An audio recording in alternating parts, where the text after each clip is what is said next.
陳生，之前嗰個大客咧就傾到8899㗎啦，但係今日咧突然間話咧想你今晚陪佢去個 wave party，你 O 唔 OK？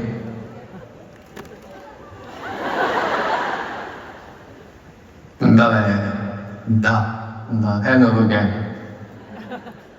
去佢做乜嘢啊？蹦切。我都唔識蹦切嘅，我唔蹦切嘅喎。咁我去到企喺度又有啲掃興啦，係咪先？都驚嘅，即係你陌生嘅環境，再加埋陌生嘅人，就等於一個濕滑嘅道路，有個粗心大意嘅司機又出事，唔得。我真係冇乜喎，我以前細個連嗰啲 inter school 嗰啲波都冇去，冇啦。可以去 bar 飲杯嘢，但係唔好去 club 跳下嗰樣嘢，即係大家可以飲嘢傾下偈咁樣 OK， 但係唔使動之啦。如果你去睇 show，個 show 突然之間變咗 party mode， 要你起身蹦切，咁你又得唔得咧？我會起身，但係唔會蹦切。即係我覺得，因為大家起身咁咪即係一齊起身啦，咁個氣氛係真係好嘅，咁起身係 OK。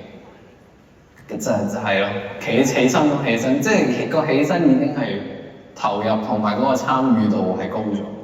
聽眾或者入場嘅觀眾或者 house 當中都會有啲係比較 I 啲嘅人。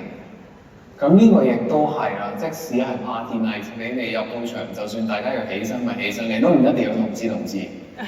即係就係隨波而不足啦，就係咁解。即係你可以大家咁做嗰度，好啦，參與一下咁樣。咁但係你嘅參與嘅程度去有幾盡咧，就係你自己決定。去完呢個 party 之後啊，我覺得大家都要即係唞翻3、5、7日，因為都勁㗎嗰個 energy。咁同埋我相信其實大家都會，就算平時唔同知嘅，可能都會輕輕喐下啲手指咁樣，咁都花體力嘅。咁所以休息下，我覺得去完 party night 之後要休息，飲多啲水，同埋我仲有一樣嘢就係我自己其實咁多晚唔同嘅 night 其實都有少少係 fulfill 自己嘅一啲幻想。咁我一個係唔去 party 嘅人，咁我就搞個 party night 等大家體驗下，即係有一個全新體驗嘅 I 人 party 或係點樣 I party。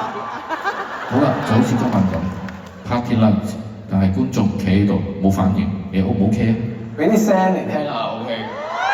我唔中意跳，我要 feel 到你投入，你投入就 OK 啦。